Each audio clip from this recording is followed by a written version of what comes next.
episode for Ahaya GC News. Mema Obibia Akwaba. Ahadi latest hot nkwa eramede bremo. Enuti se unya subscribe to channel dia bomodia se obe subscribe. The way ya se obe click the subscribe button no. Na wabele a notification no. We sa video fufuru bi be upload no when the first person won sa ebe kan sa video. Afi we are na wa like video no give us a thumbs up na afi share ma wo fufuru so na when you be here now who and somewhere ekoso ewo Ghana memo hanum. Afi yembura ye and somewhere abeto yepno so.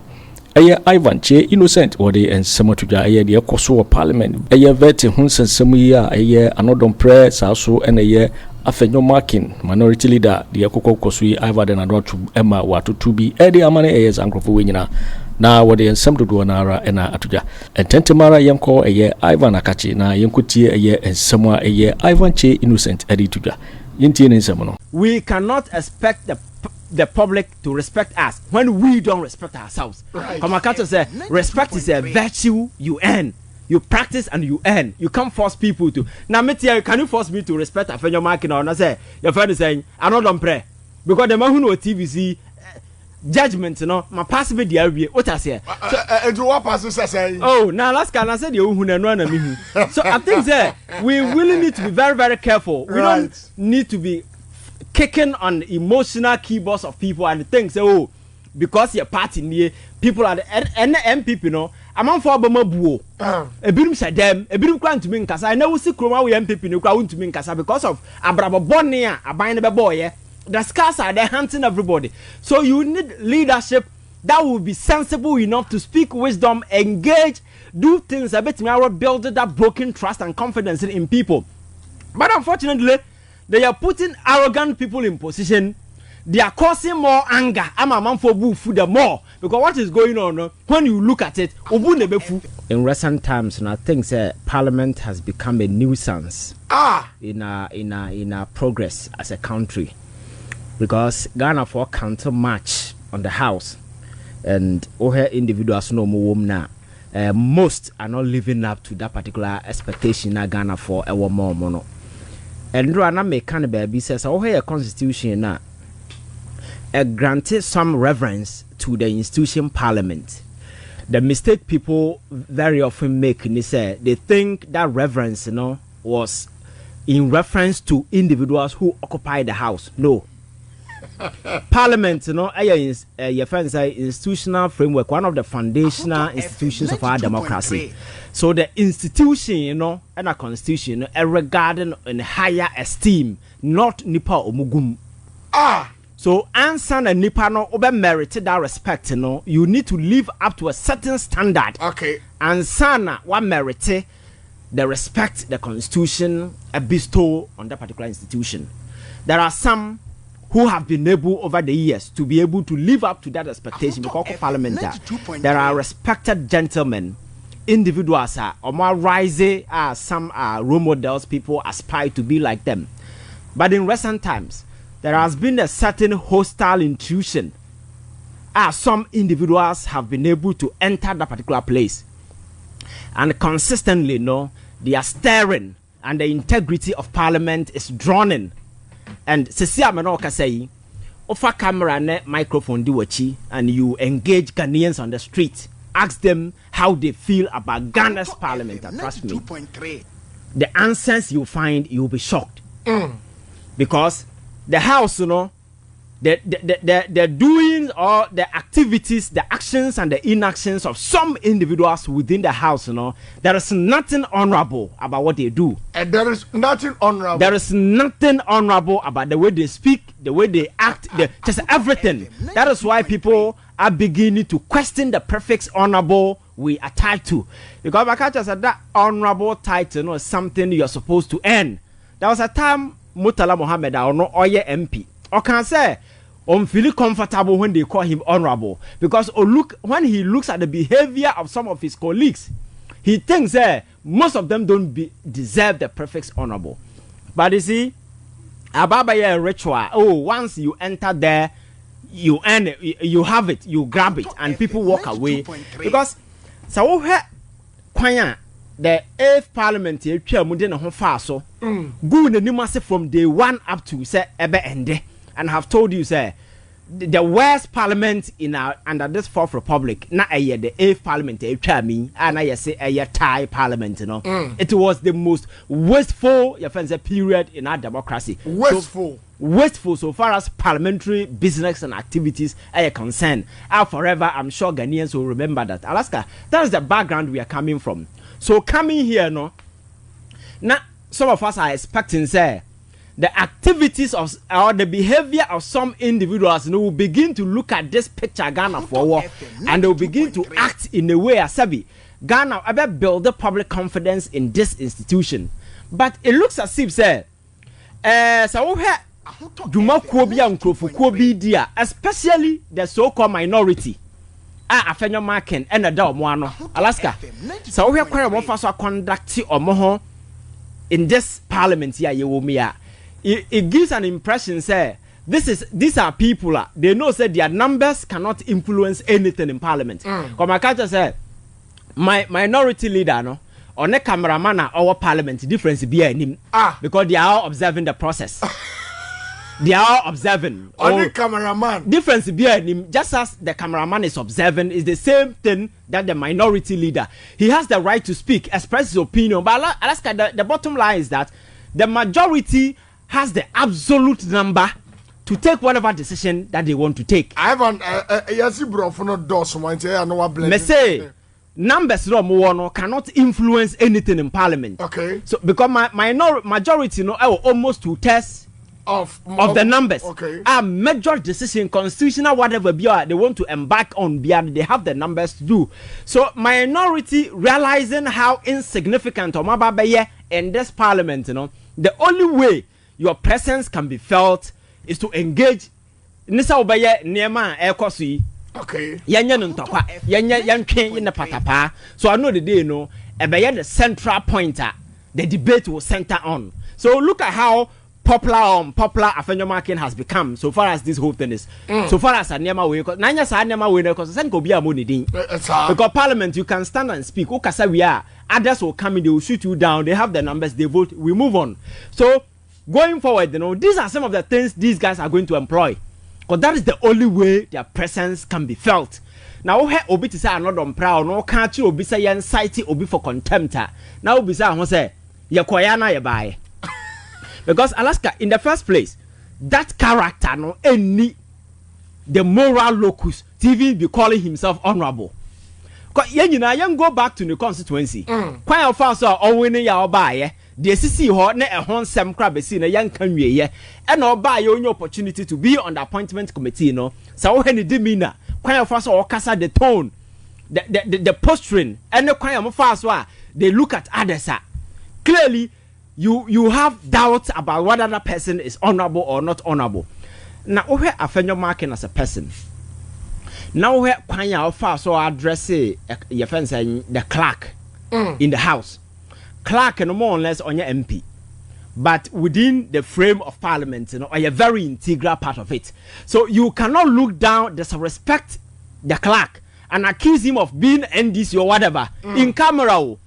And beyond that, sign extending here to the point then parliament went haywire. We pim way, we are pim way. Now you the microphone, but and these things was on TV. And these people didn't have a sense of shame to realize so there is the need for us at least honorable be honorable a man for good memories about us. But Alaska, this is not the first time. The beginning of 8th parliament, the same thing happened. Who said we person and as a former military for taking over and as a for. And I'm said that incident in this year, Yanya Kwabrani be a mananya proper investigation, yam punish you be antino. Ababa ya dear da year twaso. I ritual. Yes, so its tradition goes on. And yaba we mu they almost so now how can Obia or MP? Bet me for microphone we SCCs what their papa or diabo papa, because the whole thing is that they agreed say omo be vete a certain number of MPs. And Afenyo Markin spend all the times on Sam George. So by the time we bisa question for almost 3 solid hours, not a miracle. Then they decided to say Yampong No, I'm saying young Paul because time no one wasting in we have agreed that these people will be vetted. And I wouldn't to me a piano cock. And I see a backward as your mamma yet. And I ever said near man. Want to do near man. That is what we saw. And like we found we know the Abaha, we found out the Abaha. And now I say the question we are asking is our cost in not for no who is going to bear? And the speaker dealing with the situation and no quite something different. Meteze say was salary nipa 4. Say omo a year way he is going to punish them or you suspend your money for the following day we say omo be patch wintino ya dey acha omo so the investigation is going on. So I'm asking say what is the essence of the ongoing investigation? Because initially no I doubted that particular decision taking to suspend 4 people. Because you can't just watch video and say who 4 people no. Because we are more than that. Obia no kasa no could have inflamed that particular thing. So you do proper investigation so let it end. You identify the culprit, then you punish them. But I didn't also they have been pardoned. The suspension has been resigned. So I know the day, there is no guarantees that we investigation we are not be a culpable. Channel. So you see that normal tradition we do here. People mess up, engages in all sort of follies. In the end, it ends there. Then these things continue to happen. Trust me. Sa Parliament here, Alaska, the beginning way is just the beginning. I'm telling you. Worst things are going to happen because my country said the minority ain't me influence decisions, and they always said their presence will be felt. So the only way on that attention and traction is to cause commotion. Is the reason why some of these unpopularness are never way in their coso. And until such speaker another the 9 basic form, and who say Parliament no, they are not sitting there because they've been voted there. That's right. They are sitting there because Ghanaians gave them the power to go there. So they first and foremost, in that respect, must come to us, the people of this country. You don't just sit there and say, may have power to call people to the privileges committee. Then you hold the person to come. The question is, and semuna and penifo behave and cram at the floor. No, what are you doing? You can't even punish them. Oh, punishing and all their channel. The following day, you say Obia Casatia Parliament, I know they all calling the panel to be punished. The question is a moral locus ben a war to call Obi say punishing because we Casatia Parliament. And the question is the Parliament animonium no obi there. No be a Casatiano. Because some of the individuals are Motihono, they have denigrated the house to the sense that there is no dignity attached to current Parliament. Vis-a-vis the individuals. Because one may share TV. Now me hwesa Afenyo Markin asore gina Parliament. No de nsa benkum ni nifa tetre ni colleagues so kasa omo shout omo. I see say nipa no mu gondodo na mu omo ho. They have no respect for themselves. So you don't expect me to show you respect. Come my culture say respect in a hard currency Alaska. You practice to earn. Enye anema egudwama ukresika wakwakoto.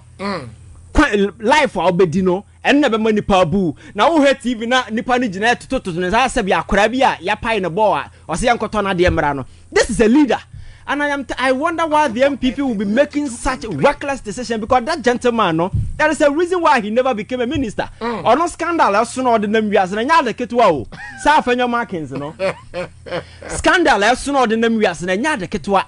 And now he has been promoted to minority leader, and this is the way because I would see committee na kosona. So all of them are saying that they were incited by him to do whatever that they did. The gentleman incited, and that is the modus operandi that he has employed. So until say Obiba Chireni Nyansa who's actually house now what's you don't even qualify to call yourself minority leader. And I'm a culture say minority leader chayano. And some of no pass say BBC or no better so because numbers no one don't qualify to become minority leader. And if people are calling you micro minority now, so won't it says a show and as I want to me accommodate because that is who you are. And I think there is some weakness on the side of the MPP and the NDC as well. Really? Oh yes. Alaska politics, you can't be timid because there was one thing I've come to realize and that will not be yeah dear. And I said, who show internal weakness. Nipa no nya weakness, they will capitalize on that and do some of this foolishness. But I think the NDC side has come out to say, almost handle almost. No. Alaska, don't let your opponent see say you are weak within. A certain be awarded to anya asori na ye yo enye Pentecost meeting na yaba o and enye your friend say community we na ye yo. This is politics. Weakness is the greatest your friend saying sign who show you are dead. That is why they are playing. Yeah, I understand the vetting committee chairman, no? You see, they are in public. So what Afenyo Markin is doing, you know, he cannot do the same thing. On also call the same tangent, the program will end and it will embarrass them the more. And they also have some timeline. Oh yes. Yeah. Oh me, the chairman, they have never blamed him anywhere. I like the way he's going about his thing because looking at how this guy is behaving, you know, if he decides to go the same way. And Mgwasiano say a better in 1,000-fold. But you mean on the floor? On the floor of Parliament, you know, they need to pull them where they really belong to. So do you side with Ashama MP, sir, Speaker Makwani Yambuom? Yambuomo, like beat them in Parliament. Speakers who allow them no more. Oh no, that's a Parliament in your boxing house. So no propaganda. No. Okay. Parliament in your boxing house and we had the press conference to rebut that. That's right. Okay. Yes, because violence is not anything. Because we are here speaking against violence. And American said there are ways you can go about it. You have overwhelming majority. Nipa no any number to challenge any decision that is taken in the House. It is fair. It's a process. They will speak. They will do anything. But as to whether you take the Nipa no Kenyans asema, you accommodate it. But while he is speaking gibberish and those wena, you ignore and you move on. And you let the people know that you don't have the numbers to be doing some of these things. But consistently they are causing scene, taking the center stage. Because since Parliament at beginning, the MPP side is running the show. That's right. That's exactly what is happening. And that is how they want to be seen relevant. And they call us a mighty minority. Yeah, exactly. Because nobody is putting them where they really belong to. So, we're flexing. And unfortunately, no, we are dealing with a crop of arrogant individuals. Alaska Makata says arrogance is a disease. Arrogance. Oh yes, that filthy pride. No, let me explain it to you. People who lack inner motivation, self-confidence, and there is a hole within them. Okay. They look down on others to feel relevant. That is a psychological explanation. Okay. You need to look down on others to feel relevant, because that is the only way you feel. Because when they come to for your friends are boot for boot, you cannot stand your colleague. So when you look down upon them and you inflate yourself, say, "Oh, I'm big." So psychological woman, yes, me frahim fear. Me na ye way. You see, people are more person accolade, you know, they work with emptiness. Wow. Last night, me catch students be oko church. Na uhuma maybe Friday or church, Sunday or church, and a pa or a ria or what in Chamba say, hey, mammy or sum yamio, and yammy also there is a hole within. They are running away from what is chasing them to that person. And that church is a house of refuge. They are seeking refuge. They on sum yame, one out in Jamus or sum yame. They are something is chasing them within their house, within their heart. You know, they can't live alone. That's right. All the time they need to associate themselves with something. So there is a hole that they are gabbing to church. You know, take you away from here. Wokuno. That is how it is. And to Okoya, dear, to us, hey, na Christo in a way, we're not thinking I was a Christo. Or no, or called no bata. Feel comfortable. Then your men are awesome. That is the same thing with this arrogance kind of stuff. So we have Akufo Addo need crew for ya. Alaska. I bind bang and our back gun higher. Or you're so clueless and incompetent than this government. What will be that? But they are the most arrogant group of people. So the arrogance is there to cover your weakness. Okay. What are some American? And American, the last time America German says no. I do not want to mean yet. Ubiema, a man for expose you. So what you do is that so the core issues, nobody focuses on the key issues. Then you focus on because. When you're gentlemen like your friend saying, Sam George, when you're obit to say your friend saying, Okujato, when you're obit, Alaska, these are fine brains. Young people are, you see, because of youthful exuberance, you know, you might see certain things and you may not like it, but that doesn't take away who they are and what they can do. You understand? So that is not the platform to. And now we may show that's what they are doing. As that platform there for revenge. And America says a revenge theater that they've set in motion. So the last time no enya wo na nko kan say your friend say energy your friend say communication minister no friend say the omuade aselo usu ne pencil boy say nipa natural is in the public domain. This is not the platform for you to be doing those things. Yes, a vet nipa no check the competence obetimi ya adwuma na own to me nye, but this is not the time as someone can for Akufo Addo over twensen na so be pacha. Now Akufo Addo no your friend say Ghana for pass a verdict on him dada. Election on the outcome no otchere how Ghana for who no. So the platform no any platform for you to be whitewashing or attempt to say who be killing the president no other obi be say order binim dada we are hwe nye order them order binim Akufo Addo no we are hwe nye. So you cannot use the platform to wash him. What I say? That's right. So I think that this childish infantile kind of way air no Ghana for are sick and tired of what is happening. Alaska, they need to show some seriousness. Say we na water house or na sabi umu ho Ghana for from afar no there. And you need to show them that respect. And I like it when speaker told them said, honorable members, we cannot expect the public to respect us when we don't respect ourselves. Kamakato said, respect is a virtue you earn. You practice and you earn. You can't force people to. Now, Metia, can you force me to respect Afenyo Markin or not? Say your friend is saying, Anno Dompreh, because the man who know TVC judgment, you know, my passive idea. What I say? Oh, now last can I said you who know me. So I think that we really need to be very, very careful. We don't need to be kicking on emotional keyboards of people and things. Oh, because your party near people are the MPP, you know. I'm on for Bamabu. A birum said them, a birum clan to me in Casa. I know see Kroma we MPP no crowd to me in Casa because of Abraba Bonia, a bind a boy. The scars are they're hunting everybody. So you need leadership that will be sensible enough to speak wisdom, engage, do things a bit more, build that broken trust and confidence in people. But unfortunately, they are putting arrogant people in position. They are causing more anger. I'm a man for boo food more because what is going on when you look at it, obu nebefu me veti mintimi hwebin kosi ye. Ko me hwe me hwe de ekosona. I just have to go. Right. I think we need to sit well. Oh, me no ya na NDC for no do baby no mo here because I me come you know. Me come you know. When na ga dey betina ka boys ni go no ma buro. Simple. O fudi wi a. O post to ko ba mane. Say me nko. Ai. Me tena me baby a me ti America say me say nko fo kutu pa chan ha me akra me ko. No kan say me say wonko. No am na me tena so nya adwuma ne ehwe. Ai. Kwasi asa me ko fo do na kwampo no ko. Na wo. Okay.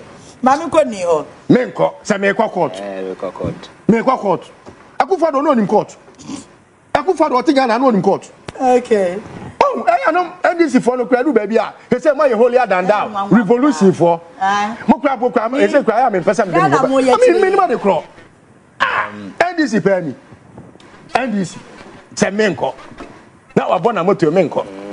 At the point omo set constitution now the respect and omo NDA to parliament, you know. Yeah. It wasn't to people within because at the time no be in the parliament. It was the institution. Yes. And to what team na say we nim nyansa, don't be sure say you are insulated by that respect. Our constitution the guarantee, no. I don't know if you get a point I'm making. Yes, the framers accorded the respect to the institution parliament, not the individuals in. Yes. Okay. And to team, for you to get that respect to that expectation, and to team, now we say that is the kind of way I will get it. And I think that the indecision I shall say I hate the parliament at this time with speaker, me set up committee, my suspend the way, my jai, my way no. You see, sadly, money deep in the internal crisis within Parliament as a house, and you focus in the area. And I think that sadly, when you now draw everybody back, they need to put themselves together. Sir, power of my free way for contempt to the answer. I think they should stop for now. Because the house is not by a house of contempt. They need to purge it. Now, in your respect, in your dignity, we are. Then Ghanaians will equally subscribe the same thing to you. Exactly. It's very much mutual. Can you remember you boom na yabe atwa so SIC issue na question na say nipa na was James Ajene Boateng or hand over man no so hand over or the court say enya de adwuma no obekọ na akọchina President Akufo Addo na appointed no say ye obi besi na nan class wonko and afenso enra President Mahama kopie mu otakrade market no mo yes wo musie no say 2 years ni contract am call site da na enra President Mahama yade bia na anika okọ no okọ Fred the same company na the contract ni ma wo mo no and no makasa say as soon as possible also mo come back to site so that we make me a complete market no so innocent. Yeah, I think that is near my epe because over the years, sir, abandoned projects because government are changing in an asephorum no. Obi any who are obedi or mampenina or no accord pardon the bottom sika by your mind a japadi and as of my name. A Ghana for your sika near man a yes and near mano. And whenever your committee state resources the year, at any point in time, say government in me we are incumbent upon Abanya Wamba. To make sure say we seek to it say that particular project is completed. Say Ghana for benya some faso na sika no go waste. In recent time, because of this dirty politics we do here, we've seen a lot of projects that started in the previous administration.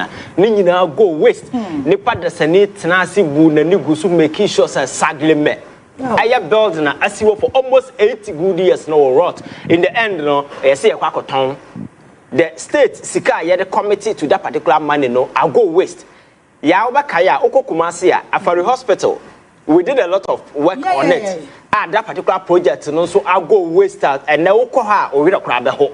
These are near nipa no yes near hunu we nyina we are. They eventually get away with it. Obi am punish obi and that is my worry. I think that we need to institute a team ever probing into some of these past projects I abandoned here. Now your my individuals no more abandoning and explain it to Ghana for why I had a sika beshadim.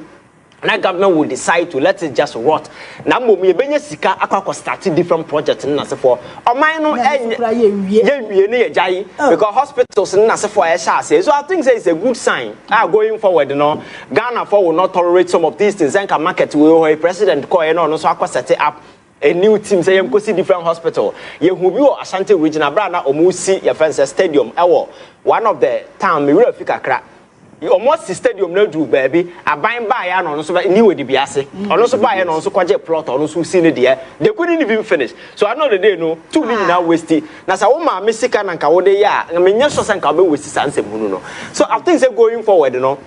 Citizens, you know, these are some of the things that we are looking for. Sabaya, Bino so committed to the people of this country, not to partisan and political interests. Oh, Meko we are back said, Meba no, Akufo Addo na sha say na mababe wienti no. The credit is not to Akufo Addo, it's to the people of this country. Because I know that they Ghana for na kwatena benefit. That is the wisdom that eluded the previous government. I know some of these major buildings in Asefo enyina go waste. And now kwala hospital I go from no Akufo Addo couldn't finish that hospital no shamelessly no that now I shall see la polyclinic I Juma serve nipa over the years. When I heard about this thing, it was somewhere around old time when I shall say several months for Kwabrania but modern could build hospital no go so basic for to date or the quarter opposition. Enti I bind to me act out to be said Binyansa be and Nimsanima when na boy former Dinya as a contract.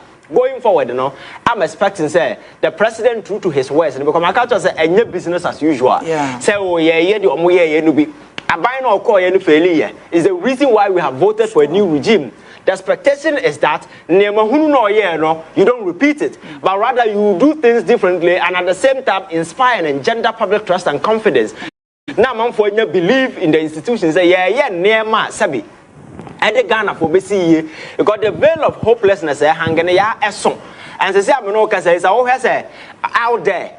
This is a protectionist approach that most countries are adopting. Donald Trump and or deport a man from countries. And in Europe, very soon some of these things are going to start because countries are doing away with globalization. They are going for domestication. I will be a person in crew for better than the crew my year, Juma. And your duty on us. And then yes, freebies na foreign your fans saying sika no modema and Donald Trump say free na cause as sika ni na twetwetwam you wake up call to as and people say your destiny is in our own hands. We need to invest in ventures a bit to benefit people. We need to invest in businesses a bit to for economic transformation, a bit to stimulate economic growth. And so forth. These are policies we seek, and we have the potential and the capability to ensure that we will be successful. So if you fail to do these things and stick to partisan politics, say over the years, so I think that it's a good move. You should continue like that. There are several projects. I think that those projects must be completed. Those e-blocks up to now. And that's what Anna and Kra call your fence secondary school. We call a Rihanna way up and just a Yansa beer nim. A bank and those projects in Kamuram. Time has come for us to revisit those old projects. Now you make sure say be complete. Sabe ya Ghana for you to bet me kwatena ba bia kusunya de. Na sa red, gold, green, sansem hunu nyina eto atwa. Na ye hu say oman no your vision ye kwa yanim. This is the stage. Makata say ba bia ejina. It's a stage I yes set for the new Ghana to take off. We cannot afford to fail. So in all aspects, legally, everywhere, economically, socially, we need to be at the same page. Now you're making sure we put the necessary legal framework. This Ghana I take it off because if you go to the social front, there is one issue I want to talk about. This rent issue here in Accra. Kwabrani besi dino there more 2 years advance. When you were mra one tell said you can't give out way more than 6 months. I'm sure said that particular lawyer said the parliament are call for 1 year and so forth. These are some of the things we need political will to execute them. Because obi a young man or a national service, if you can 700 Ghana cedis, or Tiakra no behind and also own 2 years advance. Another one about that. 1,500 for a month. It be a 2,000. It be a 3,000. Yo, state, it's not doing anything to salvage this particular situation. So I know that the Nipan Mokako Jebosiano or behind or behind any we are mattress. We be a new. Afenyo Markin extra sika. So when you buy a house, no national service now. I just want the boss of that now. We just sika kakra. So I know that the state power to deal with some of these things. I think that government needs to avail his mind to some of these key sensitive issues that affect almost everybody in this country. And then governance and they solve problems, society's problems. And as for them, now the everyday big those things just to make money. And as for and several amount for interest. So you should make so what address here. It will solve major problem facing young people in this country. And I think that will be for the SIC case. I don't know much about it. I would like to say go details into why the woman is refusing to leave office. And I said, that details. I think that we can delve into that. This one. Obaya. Mama mania. Yo.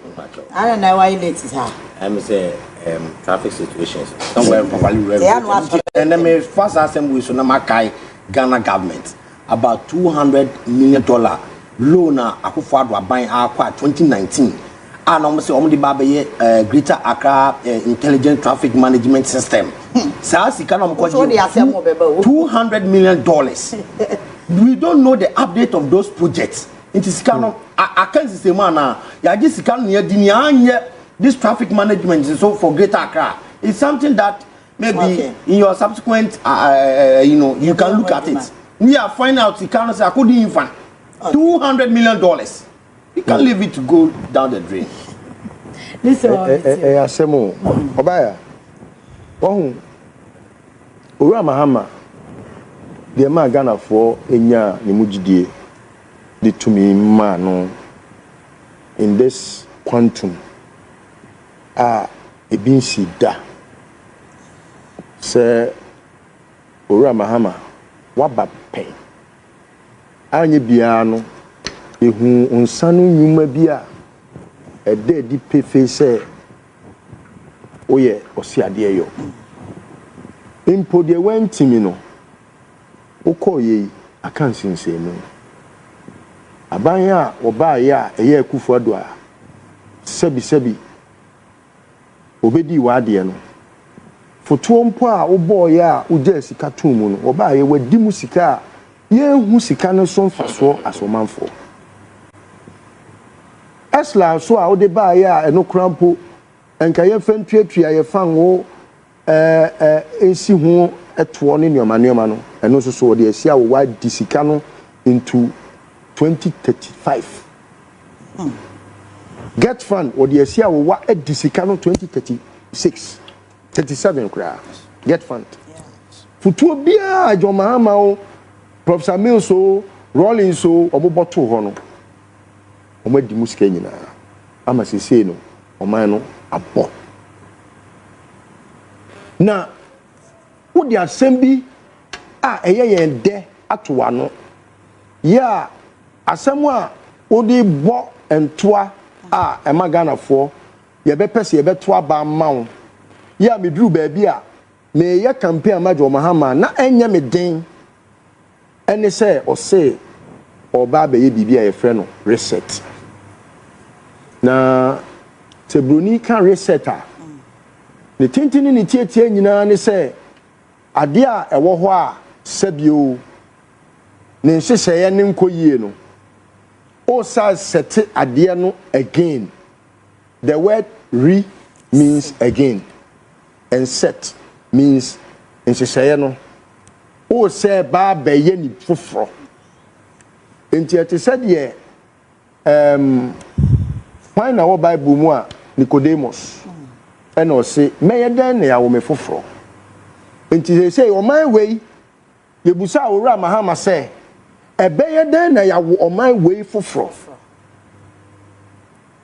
and o say obefa kwan foforo so a reset Ghana and Ghana for say okay wona wa yi bi pen Bawumia oni nimdia yede ebu man Akufo Addo ne ebu man no krampo no ye hu ne so mfaso obi anti ma Bawumia nkotena nchen and odi nya 38%. In fact Bawumia se wo hwe de ne nka wo so nya pa 33%.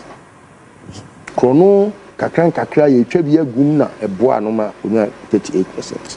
Enso kra wo de ye mfa ne saa enti se mehwe de enura ekọ so wo takrade na efa bi no mebo ura Mahama abaso efa bi nsusu no mesa aka che ne se onko back to the drawing board na oma all abandoned projects a ewo Ghana ha nyina no enya committee from Accra to Axim to Paga to everywhere, the nooks and crannies of this country, no, John Mahama and set up a committee, Obama all the list of abandoned projects, no, abba into the purview of society. Say, a normal way and a free and chroma pencil, ya abandon, ya a was say or minor than Ajani Kosu. Na committee ne bawia ya pe ho quantity surveyor contractors ahodo na wo so mo ye sa nyuma na omo anye na eboa na eda so as at the time a omo abandon projects no na ye hwe ene se ye calculate a ye behu the difference and the gap the deficit sebi ye ja to ho then you can look at the way forward. What must I say? And yes how the John Mahama ye it is said they open to the cart before the horse pepe. Okay. It won't be correct. Because seven periods are nipa no. Oba no be catch us project near the man no na ne boy say. Na ene no me hwe neoma bo ni inflation ni neoma e be cost me this much. Na wo hwe eye den na project no about to a halt. Yeah, project no looks abandoned. Bonia abaya we twemu no wadie no me say a crime against humanity ya sisa bo e na o ma prede ya to table so eja John Mahama no e na o mo nam na o mo say to ayampia e na o mo no timi anya kokoduro say ade bonefo sem ama boyefo kuo MPP no o mo say kwa pe e friend saying di bia papa ama MPP na gina MPP obi owo ye MPP ni bia ye maboye ni ya eni kwanse ye tesa party ni di biem wo yaso we mu biem da amaboye fo kuo o maka o ho abom o mu bie ni wa o ye o man bapa ya the patriotic word now except new patriotic party ni no enche wo se make court because there is nothing patriotic about the new patriotic party o me amaboye for their nation wreckers Ora na eba no. Ora Mahama. He should not abandon it because of how people are criticizing the oral. It is only a thief and a criminal that will criticize oral. Yeah. Because Sebi, ye parafasi apra wada. Ya tikuo si enko chakronfo. If ratachi anu a na omo constitution ni mu hinfa na yesu betimi atikuo say enko chakronfo na omo ni any local standard. Ipacho obaya ye wo obi a wo chekronfo a oman na manimra so enko chekronfo post ni meboa. Na but you need citizens arrest. There will be a marani. Adena so who so be bokrono attaching who so be bokrono with the fear on to can conquer the police in manemachi impacro. Oh make us a bit more Jimmy. I am me person me blunt not ni man where no man who say ni papa no Jimmy.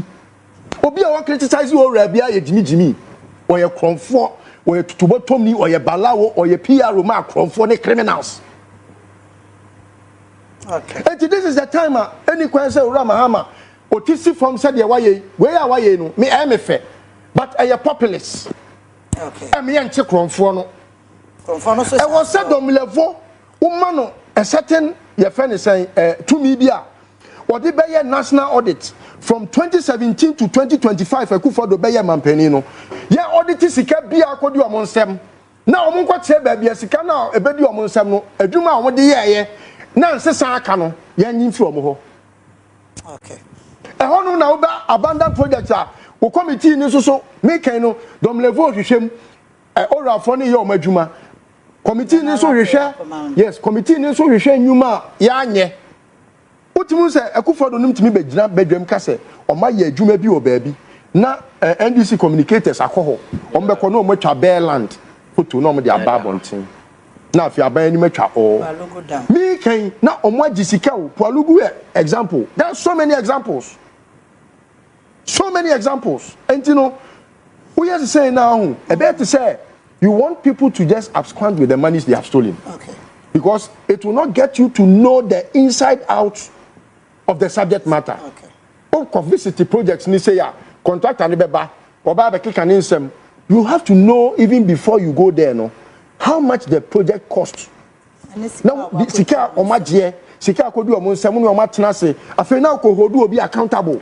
Anu na Ghana for pay o Ghana for to aba majo Mahama se o mesi dan o krono na ko fa bo no ene ye person omeje enti me sre do Mahama ni die so nko minim se o nyansa too much nim die too much ya obetima na nyuma no e bia ni modus operandi na bia me ne nya adwen. Okay. But on se sano na o make sure say or the a holistic view of abandoned project beba na wasam ye hu omo agisika e wo se nkomde ye sa nyuma na omo anya te se wokọ ayi takrade enem futuro e wo takrade nyem futuro ketwa na wo hwe say yes ye interchange John Mahama de just 3 years 2 months and a year circle Dubai 3 years 2 months the same thing kaswa eno kwa de 3 years 1 month and a year o calculate pepe ne shadow no kwa he was just a month ahead because no plan say obey no within a certain space of time o wie ya answer na time no so take us out to say nipa buyen kwasea omo so no magisika chen obia wo oma wemu just a minute on the SIC na menko ni ho SIC ni de oba no sebi impeduasa one ya appoint o Akufo Addo enti wo ya appoint wa ma wo SIC no wo di agu ye friend say wa ma enterprise age SIC adwuma oh sankofo mo ye criminals who say enterprise Akufo Addo ne kan ofori dia omo di obi kwotena ho se ongu SIC se ne be ya enterprise beji SIC adwuma ye enti who say government cars nyina ne government insurance ni nyina no na ni insurer ye SIC I mean that sector e ho na me ye adwuma didie me insurer okay omo gu SIC no because of the appointment of that oba no kobusa oba no na se na he ba bia ofire busuani o no de nakotena ho ongu no na afi aban fofra ba na o so wo reset na wo reset account o so wo nko Oh, me no ya na NDC for the do baby and omu here because I me come you know. Me come you know. When na ga dey betina ka boys ni go no ma buro. Simple. O funi wi a.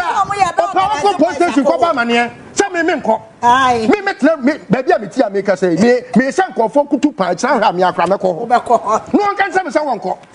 No am na me trans nya adwuma ne ehwe. Ai. Kwasi asa me ko fo do na kwampo no ko. Nawo. Okay. Mami ko ni ho. Me nko. Say me ko court. Me ko court. Akufo Addo no nim court. Akufo Addo otiga na no nim court. Okay. Oh, I know NDC for no crowd baby. He say my holier than thou. Revolution for. Mo kra bo kra. He say kra am person me. I mean minimum the crop. NDC pay me. NDC. Say me nko. Na wa bona moto me nko. Me answer them way I soft be. Say Mo ntimi nya adwuma na e be ya mamo. Oh say Enkofo bufu afu Ghana ha. Say mo ba ye. I said there Akufo Addo ye na na mo guso na mo to aso. Ye say mo ma obi a mo pra obi a ho ma ne ho to no. Enti Ghana for yakoma ye da ye na. Police need aso te ho, IGP da so te ho.